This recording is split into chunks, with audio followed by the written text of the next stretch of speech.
Hey you guys, it's Britt. Tonight I wanted to jump on and go over 7 of the craziest things that I've witnessed since creating my YouTube channel. Just looking at comment sections, other creators. I thought that this was pretty interesting. So if you are interested in hearing about them, please keep watching. Alright you guys, so I think this video could really be a kind of a part 3 to my things to know before doing YouTube. Not really, but it is sort of in the same vein of just things that I've witnessed that I didn't see before creating my own channel and doing content of my own. I do think it's pretty interesting from the creator's seat to look at comment sections, look at what other YouTubers are doing, look at how the audience is taking in this information. I just find it all very fascinating, whether it's about me or about someone else. It's all fascinating to me. So the first and foremost and the most detrimental is that people on YouTube will lie. They will lie on you. They will come up with the craziest claims, put them out there with no evidence and no receipts. And some people, not all, some people will eat this stuff up like it is going out of style. It is the craziest thing that I've witnessed. You know, when you decide to start making videos of your own, I do think that there is a certain level of responsibility that comes with having a platform. And whether you are discussing fellow YouTubers or just people that are well known, whether it's a celebrity, an influencer, whoever, there is a certain level of responsibility to make sure that you are not coming out with blatant lies about them. So that will get you obviously in a ton of trouble. We witnessed this with Without a Crystal Ball, and many other YouTubers have done this as well. They haven't necessarily gone as far as she has, but when you are producing a video, it is your responsibility to make sure that your information is researched. Even if it's an opinion-based video, do some research, look into it, share your opinion from the information that you have seen. There's really no reason to come out and lie about someone, because what it's going to end up doing is any credibility that you did have will go out the door so quickly you won't even be able to see what's happening. I realize that there are a lot of YouTubers that, you know, handle their platform with care and responsibility and respect, but there are those handful that will come and approach a video with just lies. Let me just throw a bunch of shit together, put it out to my audience. If they take the bait, then I will rinse and repeat and do it again until I'm caught. So it is just so reckless to run your channel that way. And I've noticed it a lot more with small YouTubers instead of the larger ones, at least based on what I've seen. And I don't know if it's because they think they don't need to take that responsibility because their audience is so much smaller, or if they just don't care. But to see people handling their platform with such disregard is baffling to me. You can come to your channel and share an opinion and share what information you have available to you, but as soon as you go off of that information that's available to you and you start making up blatant crazy lies just to get more attention and more views, that is where you can get into a lot of trouble. But I will say the amount of lies that I have seen come from some YouTubers is crazy. And I'm sure most of you guys know this. This is not a video trying to gatekeep or tell anyone how to run their channel or tell any subscriber what to do. These are just things that I have seen with my own 2 eyes, heard with my own 2 ears, and it's sort of alarming. So I'm on high alert for this kind of stuff, and that's what this video is. I'm sure you guys know that though. So number 2 sort of ties into the first point that I made, and that is people on YouTube are very gullible. And I don't mean that as an insult. I mean it as a fact. Just people will eat up any information that is fed to them, especially if it's from a YouTuber that they really like. They can present something with no evidence, no facts to back up what they're saying, and they will state it as a fact, and they will state it as this is the law. If you're going to share something wild and crazy, at least let people know in the beginning of the video that it's just an opinion, allegedly, for entertainment purposes only, however you want to word it, because people on YouTube are very gullible from what I've seen. They will believe anything that's put out there. And I think this also ties back to parasocial relationships that I've talked about a few times on my channel, where the subscriber builds this parasocial relationship with the YouTuber. Therefore, they look at that YouTuber as a friend. Even though they have never met the YouTuber, they don't know anything about this YouTuber besides what's put online. And because of that parasocial relationship, they are more apt to believe any and everything that comes out of the YouTuber's mouth. It can be stated as fact. Even if it's a lie, the people are going to eat it up. It's really dangerous. And it's, you know, when you're lying and you're discussing other people, when they are legit lies and not opinions, that is so damaging to do to someone else, to come out here and state all of these opinions as facts. They're lies, they're things to get you more attention. That is so damaging to the person that you're discussing. You can't just come up on your channel and say, John Smith got arrested 2 years ago for a DUI, not show any proof, and not state it as, this is my opinion, allegedly John Smith got arrested 2 years ago for a DUI. Allegedly. That's what I've heard. And then John Smith is sitting over there like, what in the hell is this person talking about? I have never been arrested. They didn't show any receipts, and people who watch this video are believing them. That can be detrimental to the other person who's on the other side of that argument. Number 3 is that people become too overly invested in YouTube and what's going on YouTube, what's going on with their favorite content creators. And again, a lot of these can tie back to the parasocial relationship topic, but these are a little bit more concise underneath of that whole umbrella. So as far as becoming overly invested in a YouTuber or many YouTubers that you watch on a daily basis, I think that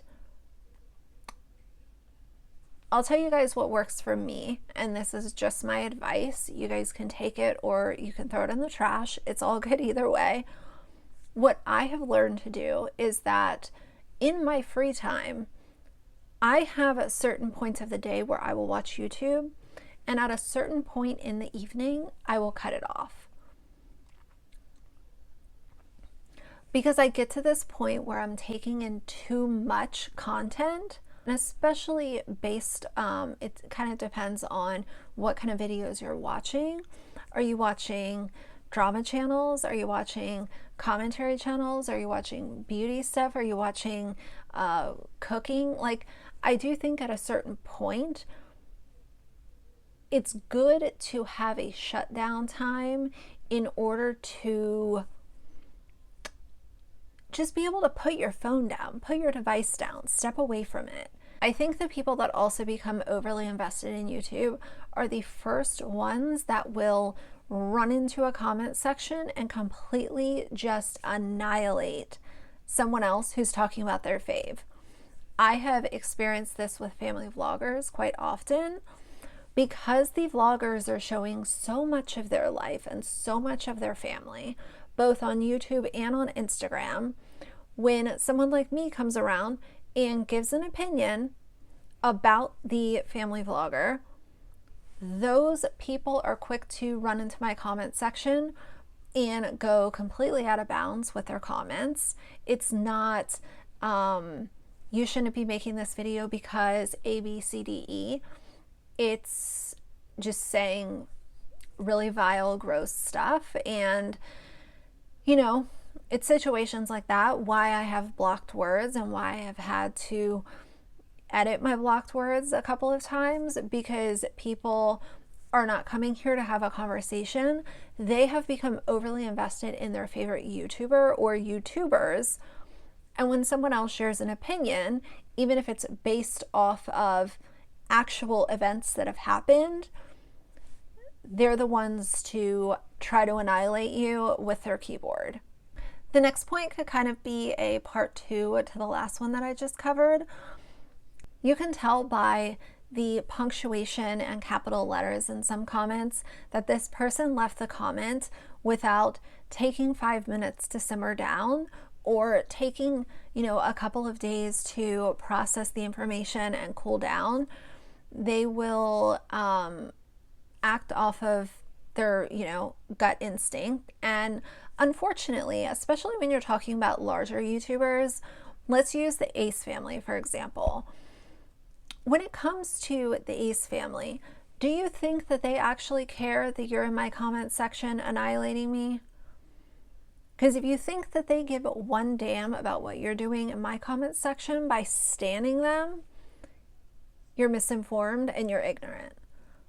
They do not care about what you're doing in my comment section. You standing up for their bad behavior and, gross content online, you're not earning brownie points by standing up for them in my comment section. I hate to break it to you. Next thing is, I see this a lot of times. I've seen it specifically with Shane Dawson and David Dobrik. Labeling your fave as unproblematic. Can we get rid of unproblematic? I've used it a few times in the past and I don't like using it anymore, because what I have learned is that everyone will be problematic at a certain point in time. Even if they stay out of drama and do all of the things, there will be a certain point along their time on YouTube where they do something that you might consider problematic. Or they could have done something last week that you don't think is unproblematic, think is problematic, but this other person thinks that it is. It goes both ways, and what affects you doesn't affect the next person. At the end of the day, let's just stop labeling people as unproblematic, because we have seen the fallout from David Dobrik and Shane Dawson, the prince and the sweetheart of YouTube, or whatever they're labeled, because they were so unproblematic, even though they weren't. The content was online for everyone to see and they ignored it. They chose to ignore it for years. So let's just stop calling people unproblematic, because I will guarantee you, I will bet you $500 that at a certain point in time, your fave is going to be problematic. I might be problematic one day. I'm going to do everything in my power to not be, but there are certain people, depending on how they look at one of my videos, I could be problematic in this video. You never know what people are going to label you as. So instead of labeling people as problematic, let's label them as human beings, and let's realize that nobody is perfect. Even if they put on this perfect persona for YouTube and Instagram, there will probably be a day where they fuck up and piss you off. Next, now I've heard more about this going on more or less in DMs on Instagram. It can happen in comment sections and in live chats and stuff, but people oversharing with complete strangers on the internet and then crying about privacy.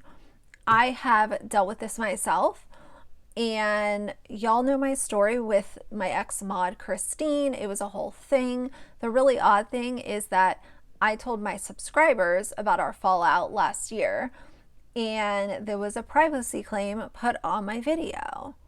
So I didn't say her full name. I didn't give out any information. I was just giving my experience with her as a mod, and she put a privacy claim on my video. Now, I have to say, she allegedly put a privacy claim on my video because when I got it, YouTube doesn't tell you who filed it. However, that video was about her. It wasn't about anyone else. And based on the other emails that I had received from her with complete oversharing and way too much information, I could tell that, in my opinion, she was the one that filed it. So I think that oversharing with strangers on the internet, even if you're not going to be upset if privacy is a concern one day, even if you're not going to go down that route, let's not overshare with strangers online.